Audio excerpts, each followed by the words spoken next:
There's a lot of stories that I could tell, but I will not. Okay? At least not on no interview. We'll have to have dinner sometime or something, and I can share a lot more. Oh my goodness. At first, real estate I thought was very, very difficult. But if my husband had not been earning the income, I would have had to work so hard. And consequently, I didn't, because he was the breadwinner. And the money I made, I took care of my own, buying whatever clothes I wanted, whatever I wanted. So that made it really good. It was tough at first because you want to be able to succeed and show people the properties they're looking for. And it was quite rewarding later when I realized I can't buy up the properties that I cannot sell. And it was a thing that I used to feel really bad when I couldn't sell a property.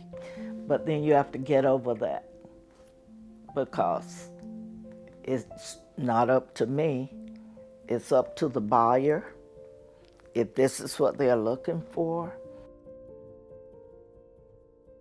In real estate, I had lots of people that I knew and people that I didn't know, because being with the military, a lot of the military people would come to me and purchase homes or and then you would have some of your black friends. I don't know if they thought I didn't know what I was doing.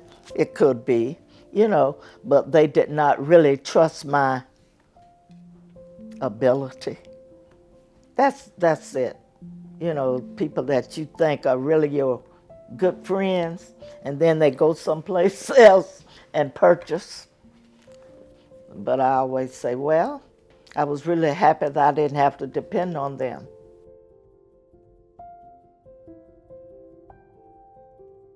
No. And when we go to the conferences, I didn't know any either. We had a few sprinkling of associates, but I did not know any black brokers. I had been exposed a lot because we had lived in many different places. So I was used to being the only black in certain things and that did not bother me, not really. At least I think when we would go to the conferences and I would be sitting at a table, and I think other realtors felt really bad and they'd come sit with me, but it didn't bother me at all, because in the schools, it was so many places that there were hardly any minorities. And my husband was like superintendent of supply here. He was chief master sergeant.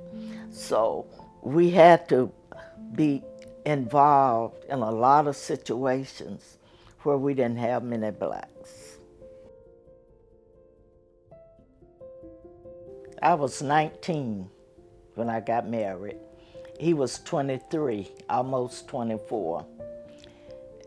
He was stationed at Master Air Force Base in California when we got married. And I knew there was a lot of prejudiceness going on.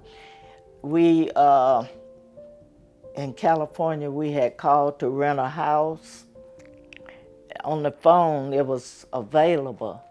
But when we showed up, it was somebody else had gotten it. And we knew it was really not true. I know one time, my husband, I think it was at Lockbourne, and they couldn't find a house for us.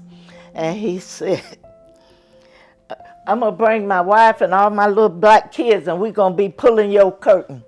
gonna move in with you if you can't find me a house. My husband was very outspoken. You should have met him. And he would tell people that, and they found him a house right away. One of the things I see that still causes divisiveness is that whites and blacks, we don't really do a whole lot together to learn each other. I think I do have some very nice friends, but I'm not like, oh, I have a black friend, that little thing. But we really don't associate a lot together to learn that there's not a whole lot of difference in bringing and coming up and going out, because we all like the same things. We all want our family to progress. We all want to succeed and be an asset to our communities where we live, in our schools. We want to be that person that is an asset and not a liability. I do.